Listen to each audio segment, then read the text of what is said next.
Donc, question-réponse maintenant. Trois questions, c'est ça?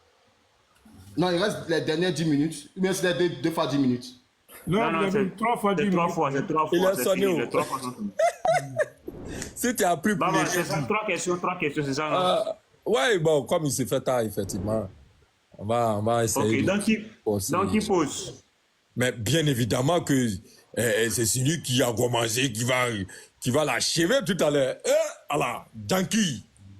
Comme il y a 3 questions, c'est ça. Attends d'abord qu'il mette ton temps. Attends que je mette 3 questions, c'est combien de minutes? Attends d'abord, attends. Attends, on va régler d'abord. Voilà, attends, Danky le 3 champion va questions bien pour se combien de positionner. minutes? Voilà. C'est 3 questions, Baba. c'est combien de minutes? Hein? Une Non, minute pour poser la question. comment elles sont formulées. Une minute pour poser question, 3 minutes pour répondre, 2 Oui, mais minutes attends pour d'abord, répondre. attends, j'ai allumé d'abord ma caméra, attends. Très bien. Ça, c'est la phase que Baba aime. Allah Akbar. Camille, Acte chapitre 3, le verset 18 au verset 24. On nous dit quoi? Mais Dieu a accompli de la sorte ce qu'il avait annoncé d'avance par la bouche de tous ses prophètes que son Christ devait souffrir. Par la bouche de tous ses prophètes. Voilà ça. Lisez. Mes chers frères et sœurs, lisez pour moi. Voilà. Par la bouche de tous ses prophètes. Alors, je rentre là-bas, comme on dit par tous ses prophètes. Voilà la liste des prophètes. Voilà un prophète ici. Prophète Nahum. Très bien, voilà. Le voici. Prophète Nahum. Je clique. On regarde. Dis-moi, son titre n'est pas loin. Dis-moi. Il a 2 chapitres seulement. Il a 3 chapitres seulement. Dis-moi, un seul verset où il a dit que le Christ devait souffrir. Tu as tout le temps, hein? C'est ma question. Je reste là-dessus. Nahum est un prophète. Tu vas me dire dans ces 3 chapitres-là, où sors-moi un seul verset qui dit que Jésus devrait souffrir. P. C'est bon, on a 1 minute. Ah ouais, vas-y. Un seul verset. Voilà ça. C'est de lui il parle. Okay. Nahum. Dan, tu mets les 3 minutes. Je suis ce prophète. Donne-moi. Merci. Tu donnes même 3 minutes pour Israël. C'est parti. Israël, vas-y. Merci, Baba, pour ta très brillante question. Je vais aussi allumer ma caméra. Aussi, je vais... je vais répondre à Baba. Attendez, excusez-moi. Ok. Baba prend Nahum. Il dit de lui montrer dans Nahum où c'est écrit que Jésus devait souffrir. Parce qu'il a lu le texte de Acte 3. Il n'a rien compris dans Acte 3. Je vais relire le texte de Acte 3 et je ramène Baba à une interrogation. Acte 3. Voilà. Verset. Il dit quoi? Acte 3, verset. Mais Dieu a accompli de la sorte qu'il avait annoncé d'avance par la bouche de tous ses prophètes que son Christ devait souffrir. Donc, comme je vois tout, donc il va se dire non, ça pas du tout. Je vais prendre un verset. Ésaïe. Ésaïe 40. Voilà. Baba, tu connais même pas les Écritures. Il dit, il y a le langage de la Bible. Et puis toi, tu ne connais rien. Ésaïe 40. Excusez-moi, les frères.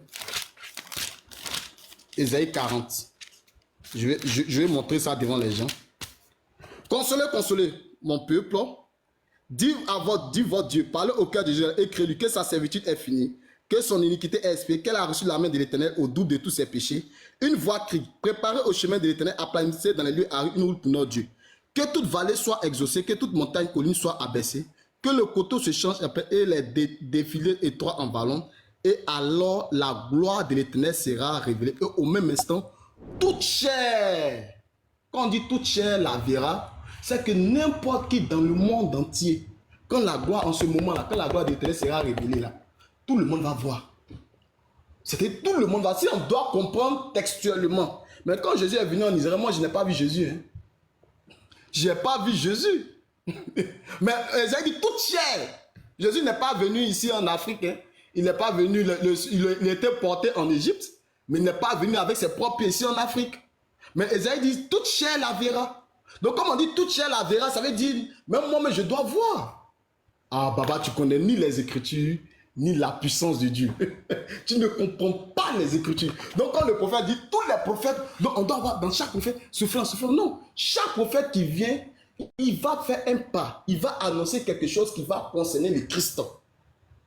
Ça peut parler de sa résurrection, ça peut parler de son message, ça peut parler de sa vie, ça peut parler de n'importe quelle chose. Donc chaque prophète qui vient, il va annoncer cela. Dans tout ce qui concerne le Christ. Donc c'est vrai quand Jésus vient, il me reste combien de temps? En quelque chose. Quand Jésus vient, il va dire, c'est là qu'il fallait que ça... Tout ce qui est écrit de moi dans la loi de Moïse et dans les prophètes. C'est bon. Stop. Donc je m'arrête là. Ok, Baba, vas-y, mets tes 2 minutes de remondissement. Alhamdulillah, alhamdulillah, alhamdulillah. Vous-même, vous avez vu, non? Mes chers frères et sœurs. Et alors, c'est patriote qui aime bien dire ça. Et mon champion patriote, soyons fiers. Wallah, c'est pour ça que j'ai dit la sourate 3, le verset 71. Il s'est attardé sur ça. Il n'a rien dit dans son temps. Pasteur Mena te regarde. Hein. Pasteur Mena, pardonnez, n'acceptez plus Israël parmi vous. Ça, c'est la honte qui sera publiée sur tous les toits. Et je vous attends. Vous allez passer dans mon live un à un pour venir vous justifier. Aucune prophétie n'a concerné Jésus. Acte chapitre 3, le verset 18. Il a lu, hein? Baba, non, pourquoi tu fais ça à l'enfant des gens? Vraiment, tu ne fais pas bien. Hein? Mais Dieu a accompli de la sorte ce qu'il avait annoncé par la bouche de qui? Tous ces prophètes. Et c'est là maintenant, je viens prendre Acte chapitre, je viens prendre Nahum ici. Nahum, c'est même pas beaucoup, regardez. Premier chapitre, 14 versets. Je ne vais même pas donner du travail. Hein. Deuxième verset, 14 versets. Troisième chapitre, 19 versets. C'est tout. Il dit, sors-moi un seul verset. Ah, on dit par la bouche de tous ces prophètes que le Christ doit souffrir. Montre-moi. Ça encore là, c'est compliqué. Et Allah. Pasteur Mena, regarde la grande humiliation devant toi-même. Mais Pasteur Mena, je comprends pourquoi tu as jeté l'éponge vite. Tu as eu la chance. Tu as eu la chance. Tu as eu la chance. Et c'est déjà, tu dis que toi, tu as levé tes mains. Et parce que toi, tu es un enfant. Oh, toi, tu finis boule d'attiquer 100 francs. C'est pas pour rien que tu as jeté l'éponge. Voilà ton billet Israël. Voilà où il est venu se donner à moi cadeau. Ça là. Non, Baba, tu n'as rien compris. Donc, tu n'as pas pu me répondre. Hein? Israël. Israël Kofi. Quelle honte. Quelle humiliation. Il a fini.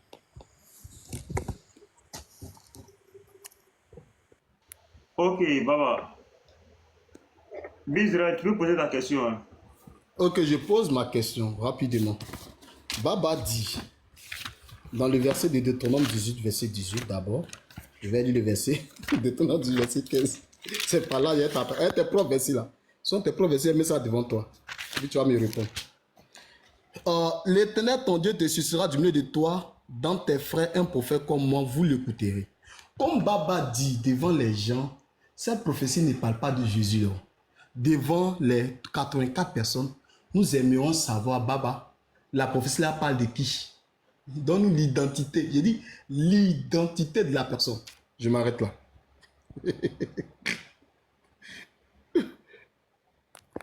Je m'arrête là. Baba, vas-y. Tout le monde attend.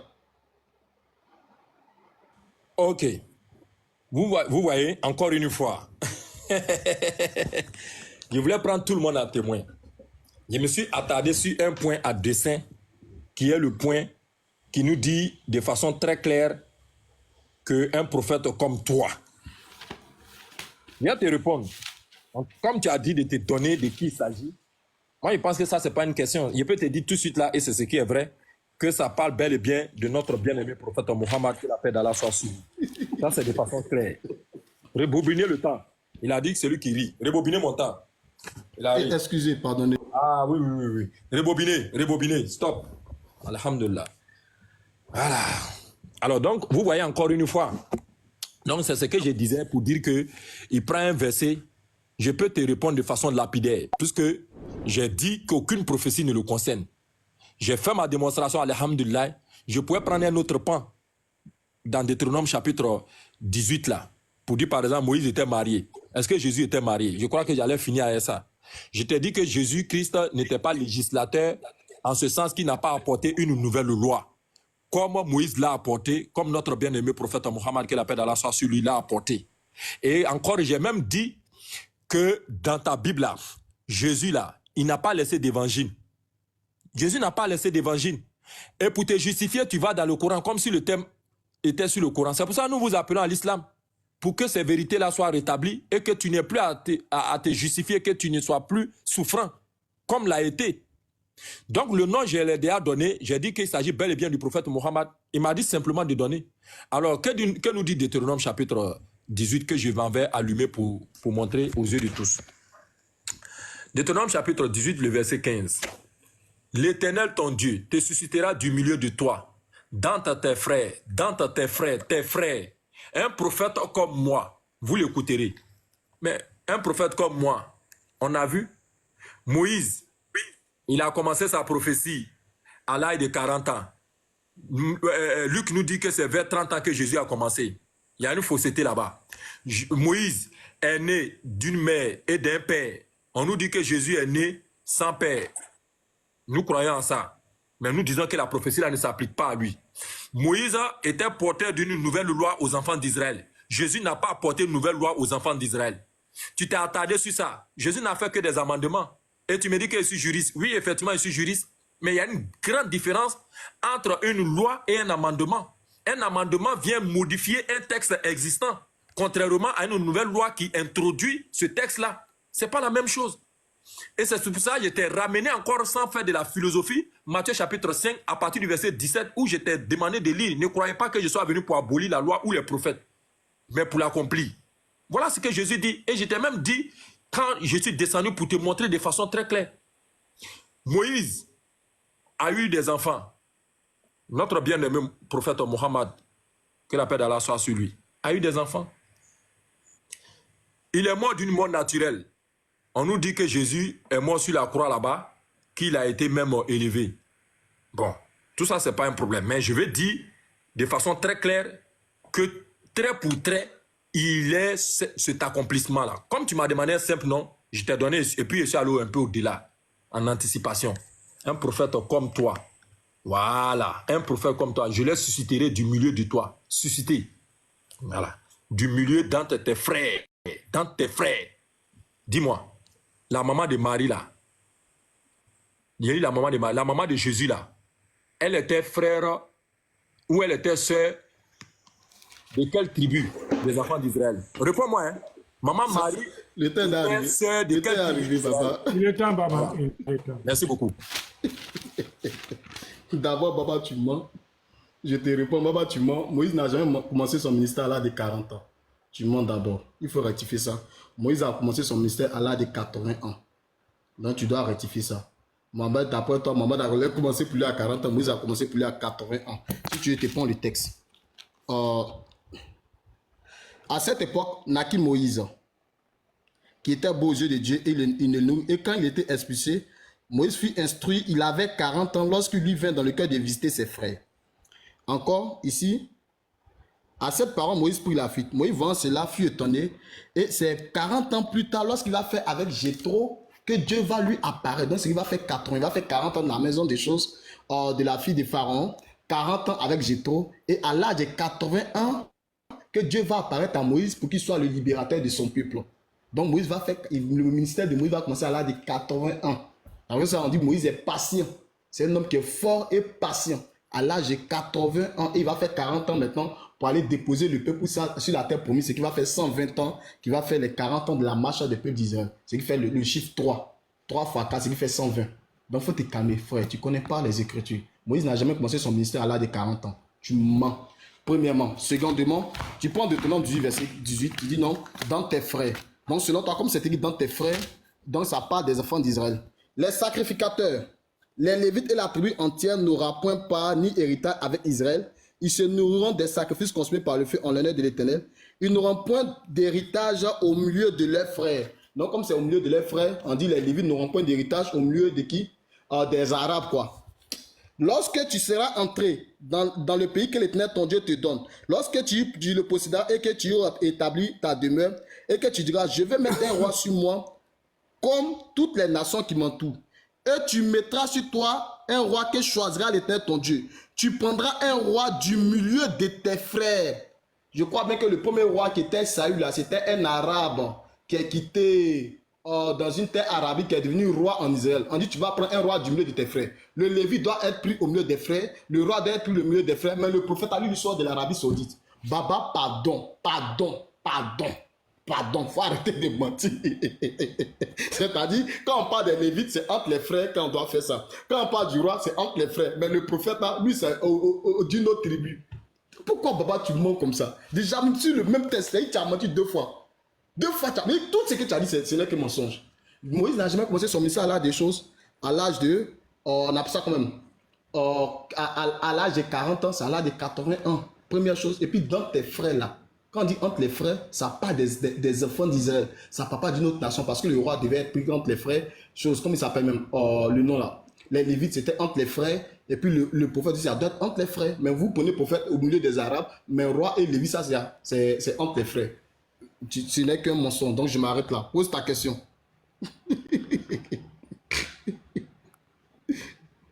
C'est parti. Alhamdulillah, rapidement, encore une fois, il m'a posé la question. Vous voyez, c'est pour ça que j'ai dit que les chrétiens ne comprennent pas le français. Tu m'as demandé de te dire le nom. Je t'ai donné le nom Muhammad. Et par extension, je t'ai dit pourquoi c'est Muhammad. Et je suis allé pas à pas de façon méthodique. Est-ce que je t'ai dit, comme tu le sais bien, est-ce que je t'ai dit que parlant de lui, puisque, est-ce que tu pourrais me dire, si ça parle de Muhammad, est-ce que le nom de Muhammad est dans la Bible? C'est la même question que tu fais comme par extension. Donc, je continue dans ça pour dire, oui, tout lui correspond, comment on appelle ça? Voici. Et j'ai établi le tableau. Bref, nous continuons. Ésaïe chapitre 53, le verset 7. Il a été maltraité et opprimé. Il n'a point ouvert sa bouche, semblable à un agneau qu'on mène à la boucherie. Dis-moi, Jean chapitre 18, le verset 33 là. Qui parlait devant Pilate là? Voilà ma question. Et Allah, Baba, tu vas faire bizarre, va prier. Qui parlait devant Pilate? Ésaïe 53. Voilà. Est-ce le roi des Juifs? Jésus répondit. On dit, Ésaïe chapitre 53, le verset 7. Baba, tu as posé la question. Qui a parlé devant Pilate? Baba, attends, tu as posé la question. Faut te calmer. Mets-toi maintenant, Baba, pardon. Baba, il dit par soumis. Ésaïe 53, verset 7. Il était au... Baba, tu donnes le temps. Baba, tu donnes le temps. Il était maltraité et opprimé et il n'a point ouvert la bouche, semblable à un agneau qu'on mène à la boucherie, à une brebis muette devant ceux qui l'attendent. Donc, Baba pense que quand ils vont amener Jésus, quand ils ont dit il n'a pas ouvert la bouche de Jésus était fermée. Non! Quand on dit il n'a pas ouvert la bouche, c'est sur les accusations qu'on lui portait. Jésus ne se justifiait pas. Je vais te prendre un texte qui le confirme. Jésus ne cherche pas des justificatifs pour dire non, on ne doit pas le tuer, voici ce qu'il a fait. Non. Et je te prends le verset, Matthieu 27, verset 11. Tu es un enfant, Baba, Matthieu 27, verset 11. Matthieu 27, verset 11. Jésus comparut devant le gouverneur. Le gouverneur l'interrogea en ces termes. Es-tu le roi des Juifs? Jésus lui répondit, tu le dis. Mais il ne répondit rien. Il faut écouter très bien. Écoute très bien ce qui est écrit. Jésus comparut devant le gouverneur. Le gouverneur l'interrogea en ces termes. Es-tu le roi des Juifs? Jésus lui répondit, tu le dis. Mais il ne répondit rien aux accusations des principaux sacrificateurs et des anciens. Quand il n'a pas ouvert la bouche, c'est dans le but de ne pas se justifier. C'est dans le but de ne pas se justifier.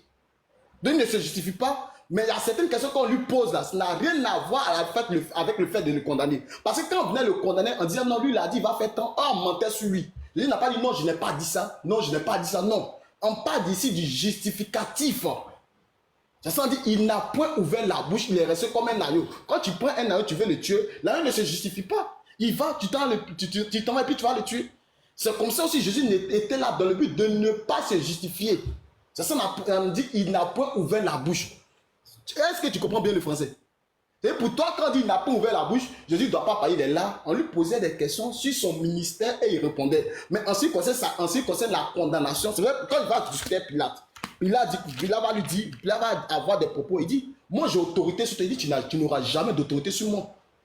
Il dit, mais moi j'ai le pouvoir de te délivrer. Il dit, il n'a été donné le pouvoir que si ce n'a été donné du ciel. Voilà. Donc ici, là, ça n'a rien à voir avec le fait qu'il soit libéré. Non.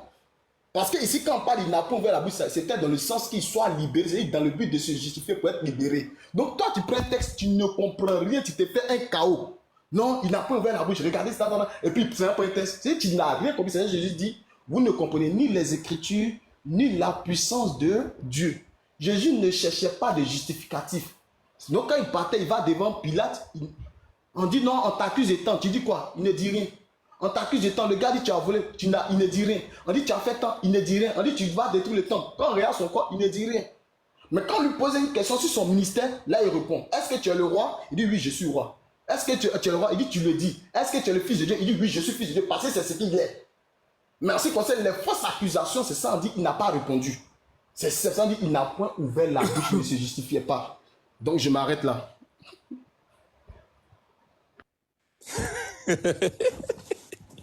Eh Allah. Non, ça fait pitié. Hein.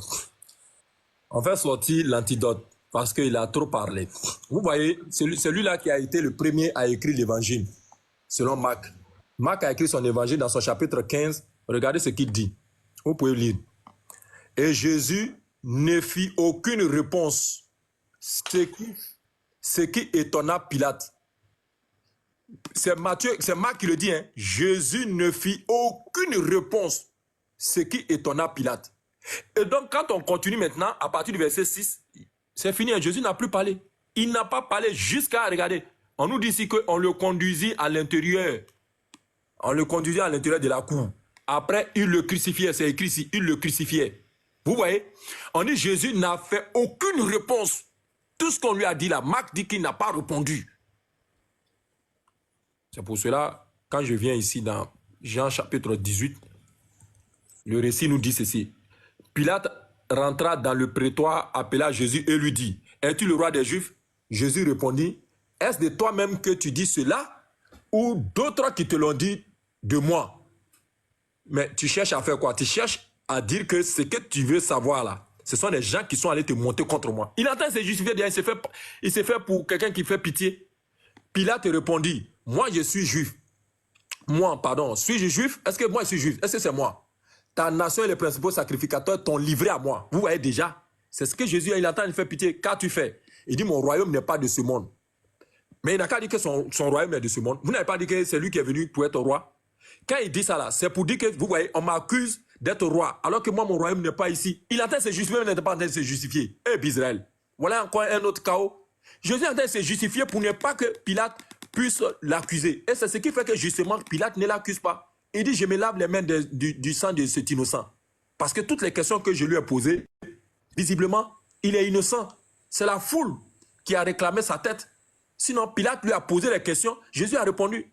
Il dit, est-ce que moi je suis roi des Juifs? Jésus dit, non, moi mon royaume n'est pas ici. Il dit, si mon royaume était de ce monde, mes serviteurs auraient combattu pour moi. C'est bon. Alors. Israël, pose ta question.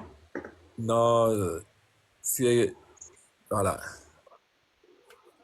Israël, tu es là? Je suis là. Vas-y. Ok. Baba a lu un verset et Baba me rejoint dans ce verset-là. Il dit, Pilate l'interrogea de nouveau, ne réponds-tu de rien? Et Jésus, Marc 15, verset 5, et Jésus ne fit plus aucune réponse, ce qui étonna Pilate. J'ai dit, Baba, quand on dit il est silencieux là, il n'a pas ouvert la bouche là, c'est sur les accusations. Il faut reprendre au verset premier. Dès le matin, les principaux sacrificateurs étaient un conseil. Un conseil avec les anciens et les scribes et tous les seigneurs. Après avoir lu Jésus, il l'amenait. Là, es-tu le roi? Les principaux sacrificateurs portaient contre lui plusieurs accusations. Pilate l'interrogea de nouveau, ne réponds-tu rien? Vois de combien de choses il t'accuse? Et Jésus ne fit aucune réponse sur les accusations. Donc, Baba, ma question, dans Genèse 22, verset 18, on dit toutes les nations de la terre seront bénies en ta postérité. Baba, ce que je veux là, ce que tu nous expliques ce texte, et maintenant, qui est cette postérité-là? Comme tu dis, ça ne parle pas de Jésus. Qui est cette postérité-là? C'est bon, c'est terminé la question.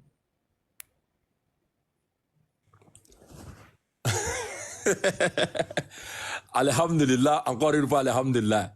Vous voyez, l'hypercute que je lui ai donné au cours du débat, il me ramène le même là, il dit, Baba, pardon, j'ai reçu l'enseignement, vraiment, j'étais ignorant de beaucoup de prophéties dans la Bible qui n'ont jamais concerné Jésus. Pardon, je viens demander d'audience Jusque-là, vous voyez, non? Je prends mon temps exprès. Je te le dis et je n'ai cessé de te le dire. L'échange là, c'est pas pour te montrer ça s'accomplit à qui. L'échange là, c'est de montrer que ton Jésus n'est pas concerné. Et donc, toi, ton but, c'est de faire de ton mieux pour montrer que ça concerne Jésus. Tu ne peux pas venir me demander ça. Ce que tu as fait dans Deutéronome 18:15, tu n'avais pas d'argument. Quand même, je t'ai dit que c'était notre bien-aimé prophète Mohammed sallallahu alayhi wa sallam, et je construis mon argumentaire. Tu es revenu là-dessus pour dire encore une fois que oui, dans la Bible là, c'est à l'âge de 80 ans qu'il a commencé. Or, je n'ai pas dit que dans la Bible, il a commencé à l'âge de 40 ans. Je t'ai dit, parce que le nom que j'ai cité, qui est Mohammed sallallahu alayhi wa sallam, tu vas me demander, est-ce que c'est écrit noir sur blanc dans ta Bible là-bas, suivant ta Bible là, que c'est écrit Mohammed, en termes d'écriture, bien évidemment, sinon, en d'autres significations, oui. Mais pourtant, je l'ai cité, puisque tu m'as dit de te donner. Voilà. Et on trouve l'accomplissement là-bas, parce que, effectivement, Jésus a dit qu'il y a beaucoup de choses à vous dire, vous ne pouvez pas les porter maintenant. Jésus devrait dire ça, mais il n'a pas pu le dire. Et donc, le prophète qui vient maintenant, ce consolateur-là, il vient dire oui, il a parlé de moi, voilà. Et c'est ce que j'ai fait dans ma démonstration. Mais tu t'es attardé sur ça. Oui. Encore une fois, vous ne comprenez pas le français. Tu as voulu te donner un bon conseil pour dire que papa a parlé dans la Bible pour dire que oui, que c'est à 40 ans. Je ne t'ai pas dit dans la Bible. Vous pouvez regarder le REC. Je suis très lucide. La même chose tu es en train de faire encore avec Genèse chapitre 22 que je t'ai donné. Je t'ai donné un hypercute là-bas. Tu me ramènes encore, ayant reçu le coup, tu me demandes en me suppliant de te donner l'identité. Parce que je t'ai dit que Matthieu a essayé de faire un forcing avec cette prophétie-là pour dire que généalogie de Jésus-Christ, fils de David. Et ça a été dans ma question, mais comme on n'était pas dans la phase question, je t'ai dit, dis-moi, est-ce que Abraham a une généalogie, a des gènes dans Jésus? Non, c'est un forcing. Il ne le connaît même pas. Maintenant, comme tu me demandes, c'est un service que tu me demandes, ouais, on va analyser si ton service-là, si nous pouvons faire droit à ça, pour regarder effectivement, parlant de Genèse chapitre 22, que moi-même j'ai cité, en qui est-ce que cela s'est accompli? Mais c'est la même chose que je vais te dire encore une fois. Le prophète Mohammed, que la paix d'Allah soit sur lui. Voilà, c'est à lui. Maintenant, comme le débat n'est pas dans le courant, sinon, on a des versets de façon très claire. Voilà. Nous ne t'avons envoyé que miséricorde pour tout l'univers. Or, dans Matthieu 15:24, Jésus dit quoi? Je n'ai été envoyé qu'aux brebis perdues de la maison d'Israël. Mais si pour toi, ça concerne Jésus par anticipation déjà dans ton temps, pourquoi il dit alors que je n'ai été envoyé qu'aux brebis perdues de la maison d'Israël? Il n'a qu'à dire que j'ai été envoyé à toute l'humanité. Pourquoi il dit je n'ai été envoyé qu'aux brebis perdues de la maison d'Israël? C'est bon, les 3 minutes. Voilà. Le débat est tellement chaud. Maman avait envoyé les thèmes. Si la mission universelle de Jésus. Parce que le débat est chaud même là. On t'a pris 5 questions. Il a pris 2 minutes pour se justifier. 2 minutes 30. 30 secondes pour montrer que c'est Mohammed. Mais sans démontrer par les tests que c'est Mohammed. Il dit bon c'est Mohammed. Mais moi je peux me lever et dire c'est mon papa. Mais c'est à toi de démontrer par les tests que c'est Mohammed. C'est simple. C'est à toi de démontrer par les tests que c'est Mohammed. Mais quand tu dis ça ne s'accomplit pas en Jésus-Christ, tu dis c'est les Juifs qui l'ont dit. Mais moi, je pensais que Baba allait me prendre un texte des Juifs pour dire, bon, comme les Juifs ont dit que ça ne s'accomplit pas en Jésus, voici les textes des Juifs qui disent telle prophétie s'accomplit en Mohammed. C'est-à-dire, toi, tu fais le faux au vrai. C'est-à-dire, tu prends le faux parce que tu as fait ça en vrai. Tu dis, les Juifs disent que Jésus, ces textes-là ne concernent pas Jésus. Parce que ce sont eux qui sont les garants de la Torah. Donc, ce sont eux qui sont les expliquants et explicateurs des livres. Donc, c'est-à-dire les livres que nous avons la Torah, c'est eux qui doivent expliquer. Moi, je pensais que tu allais partir dans ton texte. Tes Genèse 22. Tu as pris un texte des Juifs, un commentaire même des Juifs pour dire non, c'est Genèse 22, Somme 22, verset 16, ou bien tel texte, verset Ésaïe, toutes ces choses-là. Deutéronome 18, verset 15, ça parle de moi-même. Parce que voici le Juif, tel rabbin a dit. Là, au moins, il peut avoir débat là-dessus, papa. Mais tout ce que tu as dit là, c'est Toïboï. Donc tu dis que les Juifs ne disent pas c'est Jésus, mais toi tu dis c'est un prophète. Mais est-ce que les Juifs ont dit que c'est un prophète aussi? Donc ne te base pas sur les Juifs, tu as compris non? Genèse 22, verset 18. On dit toutes les nations de la terre seront bénies en ta postérité. En ta postérité. Quand tu prends Galates, Paul nous fait comprendre qu'on ne dit pas qu'il s'agit de plusieurs, mais d'une seule, c'est-à-dire à Christ. Nous tous nous sommes bénis en Jésus-Christ. C'est ça, on dit Dieu nous a bénis dans les lieux célestes en Christ et c'est lui que Dieu a fait de lui. C'est-à-dire c'est par lui que nous recevons la bénédiction. Donc c'est vrai que quand nous prions, c'est Christ qui vient nous bénir, donc nous donne sa bénédiction. Parce que toutes les nations de la terre doivent être bénies en quoi? En la postérité d'Abraham qui est lui, Christ. C'est simple. Et je peux te montrer en comment. Mais comme le temps est déjà parti et que mon temps est fini, je vais m'arrêter là. Pose ta question, papa. Ok, terminé. Donc, c'est la dernière phase de questions, c'est ça? On va passer au deuxième, c'est ça? Si je compte bien. 1, 2, 3. C'est sa dernière question, et puis il y aura ma dernière question, et puis on va à la conclusion. C'est ça, non, Baba? Si j'ai une bonne mémoire. Voilà, oui. Mais bien sûr, tu vas Parce prendre que le petit marteau, lui, il dort déjà. Il est marteau, mais il dort. Il ne réagit plus, il a disparu. Non, c'est fini. Il faut les laisser. Ils sont KO. Il a eu honte. Passer maintenant la paix pour dire qu'il ne faut pas te faire enregistrer parce que les musulmans sont en train d'enregistrer, ça a passé. Donc, tu vas perdre toute crédibilité auprès de moi. Ah! Oui, il n'a pas pu. Matthieu 15, 24, il n'a pas pu. Non, c'est parti déjà. Non, il faut rebobiner. Il a cru que... faut rebobiner, s'il te plaît. Tidjane. Oui, Faut oui, rebobiner. un instant. Voilà. Il regardait beaucoup le chrono de M. Ladia. Toi, tu as Non, lancé. lui, il dit, il n'est pas là, il dort. Ok, donc, il faut rebobiner. Bon, ok, c'est parti. Vas-y. Ok. C'est parti, P. Galates chapitre 3, le verset 13.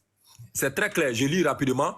On nous dit que Christ nous a rachetés de la malédiction de la loi, étant devenu malédiction pour nous. Car il est écrit, maudit est quiconque est pendu au bois.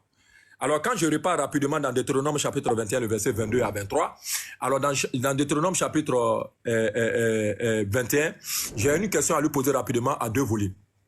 On nous dit, si l'on fait mourir un homme qui a commis un crime digne de mort, bizarre, il faut bien noter, quel est le crime que Jésus a commis qui est digne de mort? Je reprends. Quel est le crime que Jésus a commis qui est digne de mort? Et que tu l'aies pendu à un bois, son cadavre ne passera pas la nuit sur le bois. Le verset nous dit de façon très claire que si le crime n'est pas digne de mort, au cas où tu as me dit qu'il n'a pas commis un crime digne de mort, le cadavre de Jésus doit passer toute la nuit sur le bois. Pourquoi alors on s'est précipité pour le faire descendre? C'est ma question. Pourquoi on s'est précipité conformément à ce passage de Deutéronome chapitre 21, verset 22 à 23? Dis-moi, quel est le crime que Jésus a commis? Bon, la question. Attends, Tidjane, s'il te plaît. Oui. Baba, prends ton temps et réponds bien ta question. Je vais bien. Donc, je relance le chrono, c'est ça? Oh, Je relance ta le question, chrono, je c'est vais ça? Il faut relancer son chrono parce que. non, c'est ça, pas on une n'a pas seule besoin de manche. chrono. Si tu me dis de reprendre, je ne peux plus reprendre un chrono. Je vais prendre mon temps pour t'expliquer calmement. Ça, il te fait ça Ok, comme vas-y. parce Ok, que je ne veux pas vas-y. te donner l'humiliation. Sinon, on m'a dit 1 minute, j'ai posé ma question. Tu n'as pas compris, c'est fini. Ça devient un chaos pour toi. Voilà. Mais comme je cherche toujours l'humiliation vers toi, je vais repartir doucement. Tout le monde, j'ai posé ma question en 1 minute, il dit n'a rien compris. Regarde, je lis, je prends mon temps doucement. Tout le monde suit. Deutéronome chapitre 21, à partir du verset 22. Si l'on fait mourir un homme qui a commis un crime digne de mort et que tu l'aies pendu à un bois, son cadavre là, la conséquence, si c'est un crime digne de mort, son cadavre ne doit pas passer la nuit sur le bois. Donc tu l'enterreras le jour même, car celui qui est pendu est un objet de malédiction auprès de Dieu. Et tu ne suivras point le pays que l'Éternel, ton Dieu, te donne pour héritage. Voici ce que le passage de Deutéronome dit. Et ça, Galates chapitre 3, le verset 13, Paul dit que ça concerne Jésus. Christ nous a rachetés de la malédiction de la loi, étant devenu malédiction pour nous. Car il est écrit, quiconque est pendu au bois, quiconque est pendu au bois. Ok. Maudit est quiconque est pendu au bois. C'est ce que Galates nous dit. Maintenant, quand on a compris ça, ma question maintenant, je reviens encore dans Deutéronome. Je te dis, je te pose une question à deux volets. Le premier volet, il faut bien prendre note. Conformément à Galates chapitre 3, le verset 13, prends note. Quel est le crime que Jésus a commis qui est un crime digne de mort? Parce qu'on dit que si l'on fait mourir un homme qui a commis un crime digne de mort, quel est le crime que Jésus a commis? Est-ce qu'on se comprend? Le deuxième volet, on dit, si jamais, dans ce que tu es en train de dire là, si il a commis un crime digne de mort, on nous dit que son cadavre ne doit pas passer la nuit sur le bois. Si au cas où, parce que je vais te prendre sur deux côtés, si tu me dis qu'il n'a pas commis un crime digne de mort, Dans ce cas-là encore, on nous dit que son cadavre ne passera pas la nuit. Autrement dit, son cadavre passera la nuit. Est-ce qu'on se comprend? Si le crime n'est pas digne de mort, son cadavre passe la nuit. Mais si c'est digne de mort, son cadavre ne passe pas la nuit. Si tu n'as pas compris, tu me dis, je reprends pour toi. Dans le test là, Baba, où c'est Oui. écrit que si c'est pas digne de mort, son cadavre ne doit pas passer la nuit. Ah, donc, c'est que tu n'as pas encore compris. J'ai dit, Il dit non, non, non, non, non, non, non, non, non, non. Après, c'était dit, pose bien ta question. T'as vu? Dans le verset où c'est écrit, moi je t'attrape là. Je veux dire, quand tu parles c'est vite, pas là, un parce que débat tu poses qui est bonne là, question. là. Monsieur, Non, monsieur, non, je n'ai pas dit monsieur. c'est un débat. Réponds à ma quand tu question. prends le texte, Faut je m'écouter. dis dans le texte là, Oh, où c'est c'est écrit fini. que si ce C'est n'est pas fini. T'as digne vu de encore? mort là. J'ai dit. Papa, on va le. Faut m'écouter. Parce que tu es en train de mentir sur le texte. Oui, c'est pas grave. Faut m'écouter. C'est ma Voilà. question. Tu vas formuler ça dans ton temps. J'ai dit, si l'on fait mourir un homme qui a commis un crime digne de mort, son cadavre ne doit pas passer la nuit sur le bois. Bizarre. Ma question là, premier volet là. Donne-moi le crime de Jésus. Quel est le crime qu'il a commis qui est digne de mort? Voilà ça. Quel est le crime qu'il a commis qui est digne de mort? Est-ce que tu as compris la question?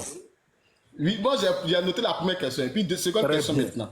Tu dis c'est à deux volets, le deuxième volet. Le deuxième volet là, on dit son cadavre ne passera point la nuit sur le bois.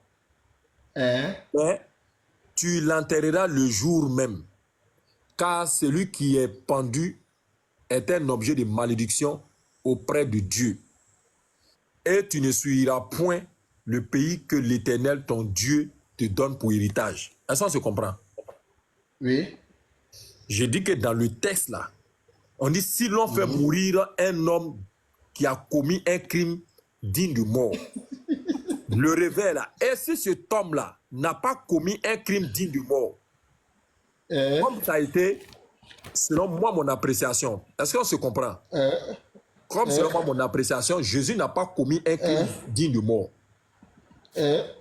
Maintenant, si tu essaies de me contredire, que tu dis qu'il a commis, tu vas me donner son crime. Est-ce que tu me suis? Je te suis. Donc, dans ce cas, s'il n'a pas commis un crime digne de mort, là, quelle est maintenant la suite maintenant de cet homme-là qui est pendu sur le bois? C'est ce que je t'ai dit. Voilà, j'ai posé ma Ok, question. faut faire Elle est claire. Faut faire. Fais Baba, ton c'est coup, ta fais ton dernière coup. question. Hein. C'est sa dernière question. Dans le temps. Le débat est déjà fini. Baba dit, il prend le test de Deutéronome. Si l'on fait mourir un homme qui a commis un crime digne de mort et que tu l'as pendu à un bois, son cadavre ne passera point la nuit sur le bois. Donc il faut que tu puisses commettre un crime qui est digne de mort pour être pendu, pour qu'on puisse te mettre au bois. C'est-à-dire, il y a plusieurs manières d'être tué. Il y a plusieurs manières d'envoyer à la mort. Il y avait la lapidation et puis il y avait le fait d'être pendu au bois. Écoute-moi très bien. Il y avait le fait d'être pendu au bois. Et puis même on te poursuivait même pour t'attraper, même pour te piquer aussi. Tu peux lire ça dans Juge. L'évangile du sang. Il y a plusieurs manières de le faire. Écoute-moi très bien. Donc ici, on dit si un homme commet un crime qui est digne de mort, donc je peux commettre un crime qui n'est pas digne de mort. Ce qu'il fait, c'est un crime, mais ce n'est pas digne de mort. Donc on ne doit pas le tuer. Donc si selon toi, Jésus a commis un crime qui n'est pas digne de mort, normalement on ne doit pas le tuer. C'est simple. Mais comment c'est fait que la mort est arrivée et qu'ils ont tué Jésus? Je crois bien que Baba, j'ai dit toujours que Baba est juriste. Baba n'a jamais vu qu'il y a eu des personnes qui étaient accusées à tort dans la justice et ces personnes ont été assassinées cadeau et ces personnes étaient innocentes, mais on les a accusées à tort. Donc l'innocent peut être assassiné parce qu'on va l'accuser à tort. Donc Jésus a été accusé à tort, mais il était pendu au bois. Mais le problème n'est pas le fait, la malédiction n'est pas le fait que tu aies commis un crime digne de mort. Non, la malédiction c'est le fait de mourir sur le bois. C'est ça qui est la malédiction. Il faut écouter le texte parce que car celui qui est pendu au bois est un objet de malédiction. Donc soit, même si tu n'as pas commis un crime digne de mort, que tu t'es pendu, que tu es mort comme ça, que toi tu t'es tué, tu es un objet de malédiction, ton cadavre ne doit pas durer là.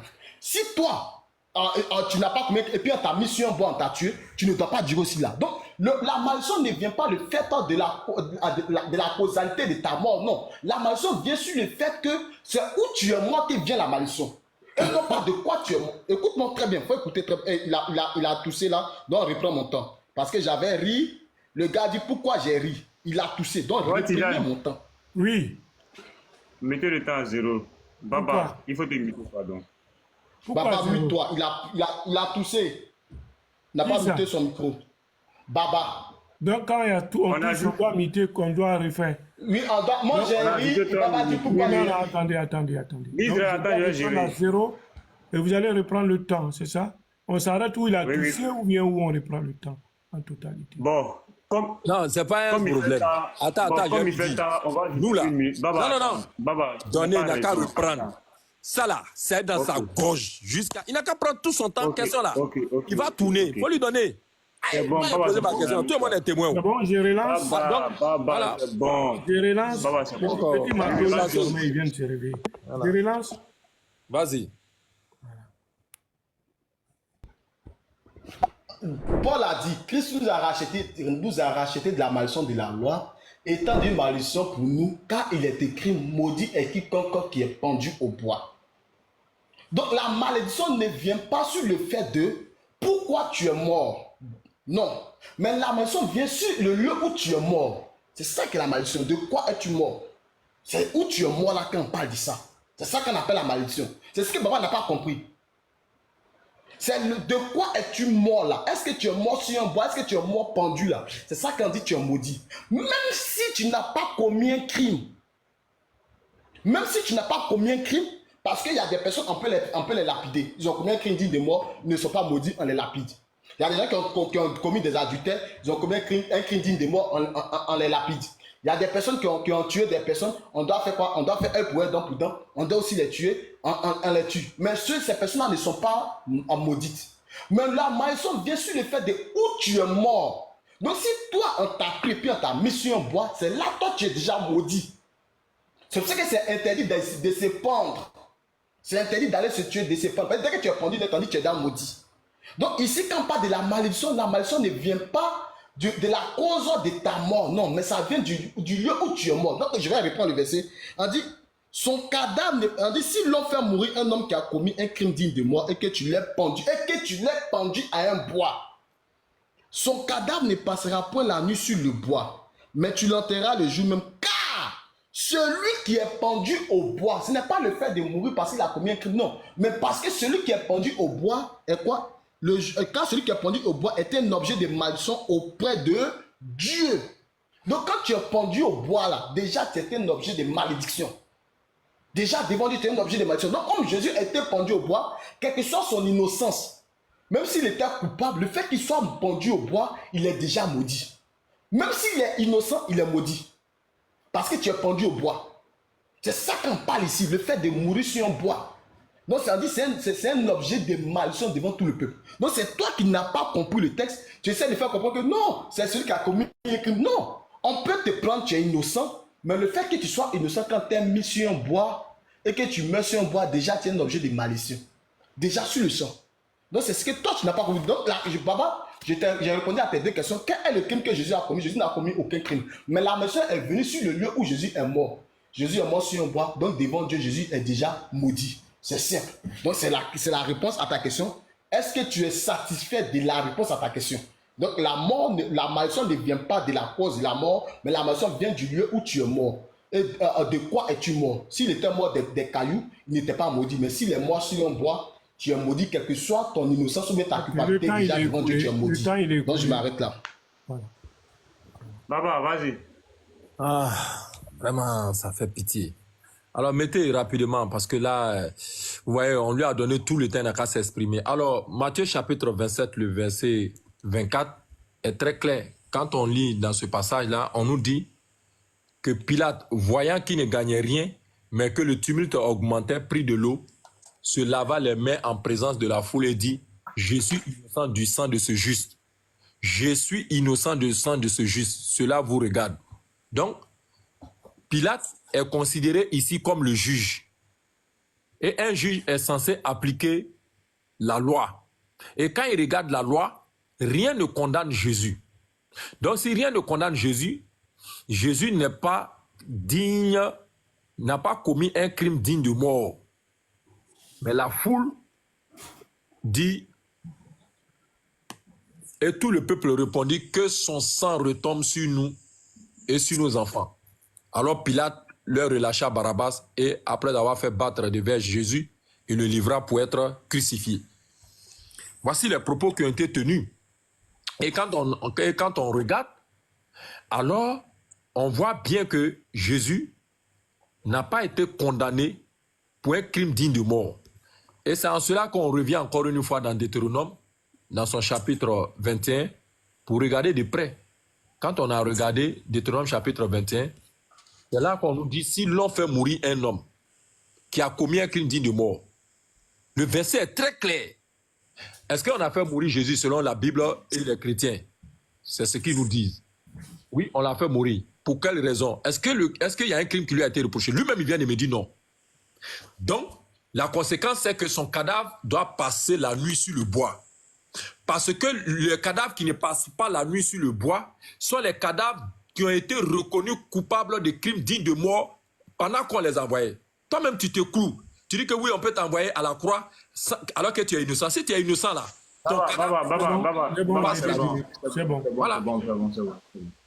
Ils sont vigilants sur le temps. Il est vigilant sur le temps. Par contre, l'autre a fait 5 minutes. Ma question, Baba, je reviens sur ton même texte. Je reviens sur ton même texte. Et tu vas Il n'a plus de questions. Tu vois, non. Vas-y. Non, écoute, il y a beaucoup de... Non, faut te calmer. Baba, laisse-lui poser ta question, pardon. Je vais revenir sur ton même texte. Il y a Mettez son temps, mettez le chrono. Puisque vous ne mettez pas le chrono, il y a le droit de parler. C'est pas moi je mets le chrono, c'est Papa Tidjane.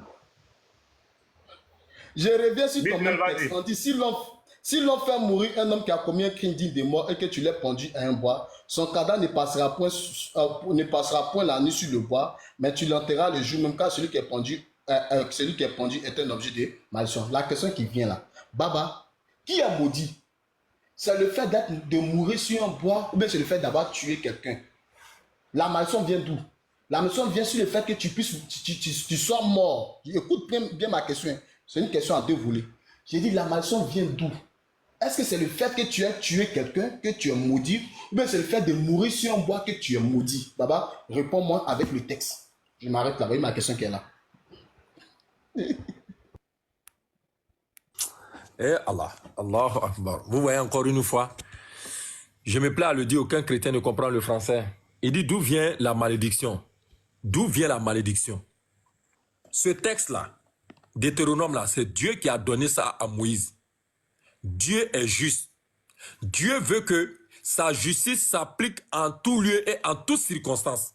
Donc quand Dieu donne ses législations ou ses lois aux humains, Dieu veut que ces lois-là soient appliquées en toute équité. On ne peut pas envoyer sur le bois un innocent. C'est Dieu qui a écrit. Si nous vous suivons, je ne sais pas si où tu comprends le français. Hein. Je ne sais pas si tu veux que moi-même je prenne ta main pour te gifler avec. C'est ce que tu fais. Pour Dieu, personne ne peut aller sur un bois alors qu'il est innocent. Dans ma question précédente, Bisraël répond pour dire que Jésus-Christ est innocent. Est-ce que selon Dieu, Bisraël, Jésus-Christ peut aller sur la croix étant innocent? Non. Jamais de la vie. Mais qui est en train d'appliquer ce que la loi ne dit pas sur un juste? Mais c'est un mécréant qui le dit. C'est un mécréant qui le dit. Et Allah, Allahu Akbar. Alors que Deutéronome vient de la part de Dieu, Dieu veut que cette loi-là soit appliquée de façon juste, sans injustice, mais Dieu dit que celui à qui on applique cela, il doit être reconnu comme ayant commis un crime digne de mort. Je t'ai posé la question, tu dis que Jésus est innocent, il n'a pas commis de crime. À partir du moment où il n'a pas commis de crime, est-ce que Dieu peut envoyer encore Jésus là-bas? Mais Dieu ici fait la mise en garde pour dire que oui, méfiez-vous. Parce que ceux qui sont maudits, c'est ceux qui transgressent. Ceux qui sont maudits, c'est ceux qui commettent des crimes qui sont dignes de mort. Vous voyez, Dieu les met en garde. Vous êtes maudits. Et c'est eux qui sont maudits. Et vous prenez l'enfant de Marie exprès pour appliquer sur lui le commandement de Dieu qui ne le concerne pas et vous le déclarez maudit. Et, Allah, et tu veux que moi je vienne prononcer pour dire à quel moment on prononce ça. Mais je te dis, parce que ça là, c'est pas la loi de Pilate. Pour ton information, je suis obligé d'aller te chercher demain pour t'envoyer dans un coup de passoire, un coup biblique que je vais venir te donner ici. Ça là, c'est Dieu qui a donné. Ça ne s'applique pas aux innocents. Ça s'applique à ceux qui sont reconnus coupables. Et parce que tu es reconnu coupable, la loi de Dieu doit s'appliquer à toi. Luc chapitre 23 à partir du verset 39. Le gars dit, tu ne crains pas Dieu, toi qui subis la même condamnation. Toi qui subis la même condamnation. Ils ont reconnu que eux là, eux méritent d'être sur la croix. Est-ce que Jésus méritait d'être sur la croix, selon Luc chapitre 23? Les deux brigands. Hein? Est-ce que selon même les brigands là, Jésus méritait d'être là-bas? Non. Et donc, Jésus n'est pas maudit. Astaghfirullah encore une fois. Mais vous foncez pour dire qu'il est maudit. Et ça, vous le détenez de Paul dans Galates chapitre 3, le verset 13. Ça, c'est une mauvaise interprétation. Le temps, il est écoulé. C'est clair. C'est clair. Baba Yako, je t'ai posé une simple question dans Deutéronome 22 là. Qui est maudit? Est-ce que c'est celui qui est pendu au bois ou bien c'est celui qui a commis le crime digne des morts? Tu dis non, c'est celui qui a commis le crime digne des morts qui est maudit. Mais Baba, pourquoi tu montes sur le texte? Elle dit car celui qui est pendu au bois est un objet de malédiction. Le cas est un connecteur logique d'explication. Dieu explique pourquoi le corps ne doit pas faire ici, ne doit pas durer. Parce que le corps ne doit pas durer, parce que quand tu meurs sur un bois, devant Dieu, tu es un objet de malédiction. Que tu as commis un crime digne de mort, que tu n'aies pas commis un crime digne de mort, mais si tu es mort sur le bois là, devant Dieu, tu es un objet de malédiction. Donc la malédiction ne vient pas sur le fait de quelle est la cause de ta mort, non. Mais la malédiction vient sur le fait de où tu es mort. C'est simple. Si tu étais mort, parce que quand on dit un crime digne de mort, si tu avais tué quelqu'un par couteau, et que quelqu'un aussi vient te tuer par couteau, tu n'es pas maudit. Si on doit te lapider parce que tu as eu à tuer quelqu'un, tu n'es pas maudit. Mais le fait quand tu es mis sur un bois, déjà tu es déjà maudit. Que tu sois coupable et que même que tu sois innocent. Je prends un texte. Exode 2, verset 11. En ce temps-là, Moïse, devenu grand, s'est rendu vers ses frères et fut témoin de leurs pénibles travaux. Il vit un Égyptien qui frappa un Hébreu dans ses frères. Il regardait de côté et d'autre et voyant qu'il n'y avait personne, il tua l'Égyptien. Moïse a tué quelqu'un. Est-ce que cela veut dire que Moïse est maudit? Non. Celui qui tue, tu tues. C'est simple. Donc Moïse ici, il a tué quelqu'un, il n'est pas maudit. Il n'y a pas de malédiction pour lui. Non, non, non, non. Mais si Moïse était mort sur un bois, là, Moïse allait être maudit.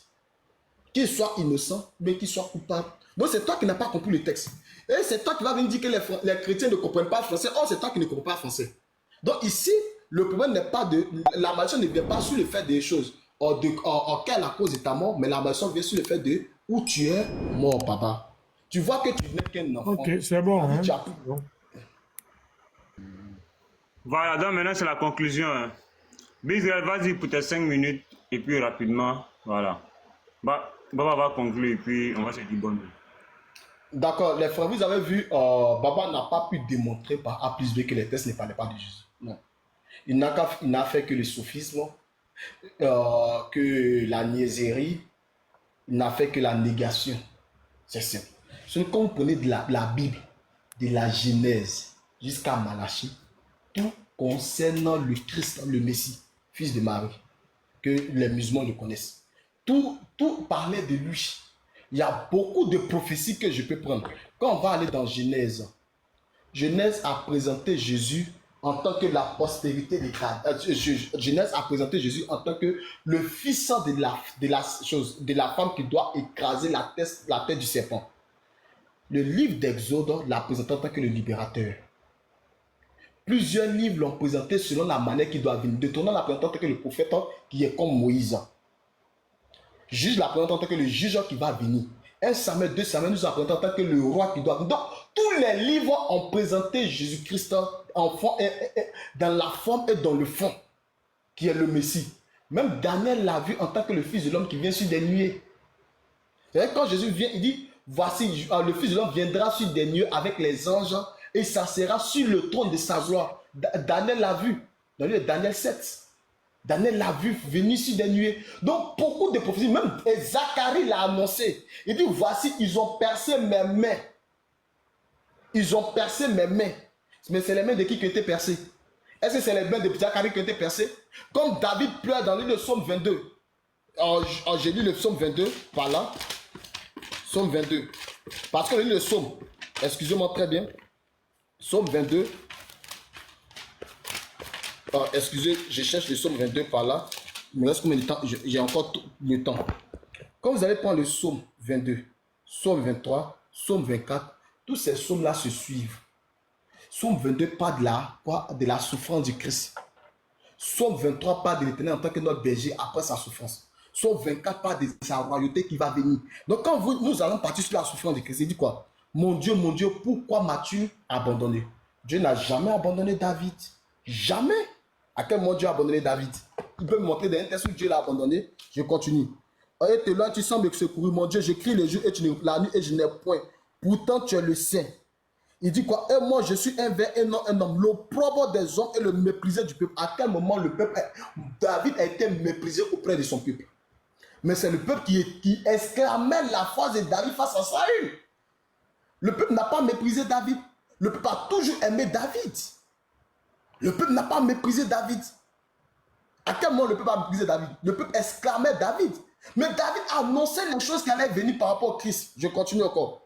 Or, tous ceux qui me voient se moquent de moi et ils ouvrent la bouche et secouent la tête. À quel moment les gens se sont moqués de David? Quand ils vont le voir et puis ils ont secoué la tête. À quel moment, frère? Donc quand David parle, David ne parle pas de lui-même. C'est vrai quand je viens, il dit quand David a dit, quand David dit, le Seigneur a dit à mon Seigneur, assieds-toi à ma droite afin que je fasse de tes ennemis son marche-pied. Et que Jésus leur a posé la question. De qui David parle? Il parle de lui-même ou bien d'une autre personne? Et les gens comme ça, ils ne savent pas. D'autres ont donné certaines réponses. Jésus va répondre, mais si David parlait de son fils, il était le fils de David, pourquoi David l'appelle-t-il Seigneur?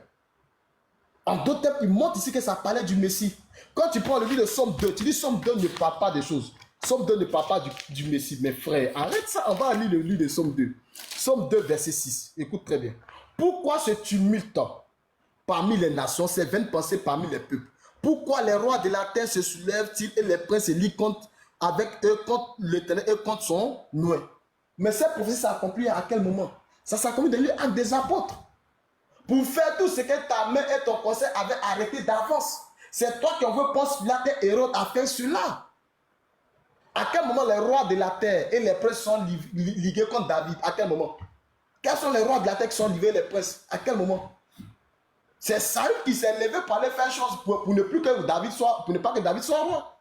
Si il n'y a pas un roi de la terre, il n'y a pas de rois de la terre qui sont livrés. Non, non, non, non, non. Quand David était roi, à quel moment? Donc quand tu prends les textes, si on doit expliquer les textes, bientôt tu ne vas pas t'en sortir, Baba. Ça ne va pas t'arranger. Et je continue. Brisons les liens, délivrons-nous de la chair, celui qui sert de la chérie. Le Seigneur se moque d'eux. Puis il leur parla dans sa colère, il les éprouvant dans sa fureur. Donc, beaucoup de textes dans les écrits annoncent le Messie. Donc, quand le Messie vient, il parle de sa souffrance, il parle de sa mort, il parle de sa résurrection. C'est ça qui fait les prophéties qu'il a annoncées. Donc, mais je vois 4,49. Non, ça c'est chez moi. Chez ton modèle. Ok, il n'y a pas de souci. Mais tu peux continuer. Hein. C'est toi qui mets mon temps et puis c'est les choses qui mettent tant de trucs. Termine. Bon, je m'arrête là. Ok. Mais tu vas couper, c'est déjà passé. Non, c'est déjà fini dans tous les cas. Ah, Alhamdulillah. Alhamdulillah. Alhamdulillah. Pour tous ceux qui ont suivi en direct la bastonnade que j'ai infligée à Israël, vous vous êtes rendu compte. Il essaie de revenir sur Deutéronome 21. Et vous voyez encore, dans Deutéronome 21, je veux que tous ceux qui ont suivi avec attention ce live, regardez en arrière. J'ai posé la question. Dans Deutéronome chapitre 21, il a posé la question dans Deutéronome chapitre 21, à partir du verset 23, à partir du verset 22, je lui ai posé la question. Si l'on fait mourir un homme qui a commis un crime digne de mort et que tu l'aies pendu à un bois, son cadavre ne passera pas la nuit sur le bois. J'ai même inversé. Il dit, et si cet homme-là n'a pas commis un crime digne de mort, son cadavre là, ça passe la nuit, mais ça ne passe pas la nuit. Il a dit que, est-ce que dans le texte, je vois ça? Plus tard, quand il prend la parole, il dit que tu aies commis ou non, tu peux être sur le bois. C'est son propos, hein. Mais si tu es sur le bois, celui qui n'a pas commis le crime là, lui fait comment? Il passe la nuit, mais il ne passe pas la nuit. Autogol. Autogol. Allahu Akbar. Nous, on est chirurgical. Tu as dit ça, alors qu'au début, tu avais refusé. Donc, Alors que le texte fait une distinction pour dire que si cet homme-là est reconnu comme étant un criminel, son cadavre-là ne doit pas passer. Or, toi, tu dis que tu es commis ou non, tu peux te retrouver. Maintenant, s'il se retrouve là, lui, on fait comment? Son cadavre-là, on fait comment? Voilà pourquoi je t'ai dit, si tu dis que le corps de Jésus est descendu, c'est que normalement, s'il est innocent, son cadavre-là doit passer la nuit. Or, c'est le même jour-là qu'on a enterré Jésus. Il y a un problème. Il y a un problème dans ce passage qui est cité par Galates chapitre 3. Plus tard encore, tu continues, tu dis oui, si c'était le cas, Moïse a tué.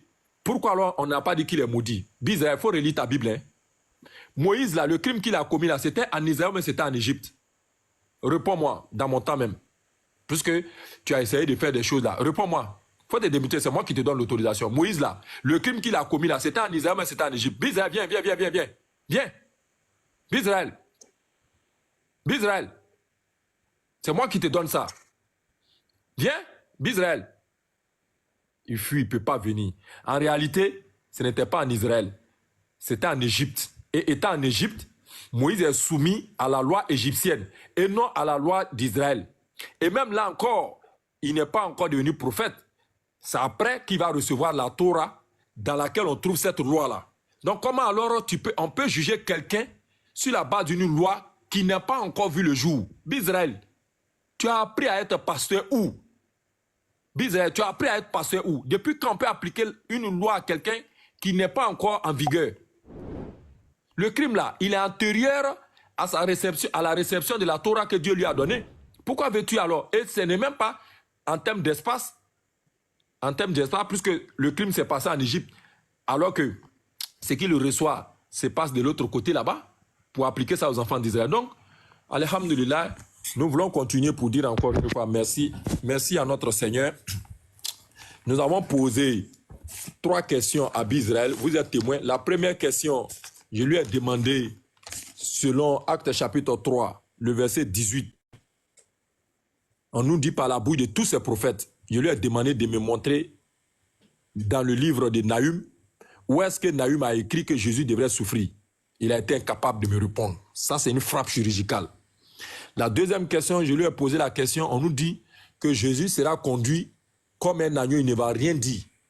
On a vu que Jésus a parlé, Jean chapitre 18, à partir du verset 33, il a parlé, jusqu'à ce qu'il se justifie même pour éviter une condamnation. Et il me dit que oui, en réalité, moi je n'ai rien compris, alors que Marc chapitre 15 nous dit carrément que Jésus a gardé le silence. On nous voit le lieu qu'il a parlé. On vient encore sur Deutéronome chapitre 21, on voit qu'il y a un problème. C'est sur ça que je venais de terminer là. Alors, quand on a fini ça, nous disons encore une fois, alhamdulillah, et nous continuons pour dire ceci. Notre but au thème de notre débat, nous avons montré clairement que les prophéties de l'Ancien Testament qui ont été citées par les chrétiens comme preuve de ce que Jésus, l'enfant de Marie, comment on appelle ça, est celui-là qui accomplit cela, sont des textes qui ont été mal interprétés et qui ont été sortis de leur contexte, mal traduits. Donc les prophéties sur ta naissance ont été des prophéties forcées. Les prophéties sur son ministère ont été réinterprétées après son passage. Les prophéties sur sa mort et sa résurrection sont des erreurs. Et les prophéties sur son règne et son innovation, rien n'est là concerné. Okay, donc voilà un peu ce qu'on a voulu dire. Et je voulais remercier tous ceux qui nous ont... Le temps est bon, Baba. Voilà, qui ont regardé. Merci. Il n'est pas garçon. Voilà. Non, c'est fini maintenant. Non, c'est fini. Vous pouvez partir. Voilà, vous pouvez vous déconnecter. Déconnectez-vous de mon live. Chacun va faire son débrief.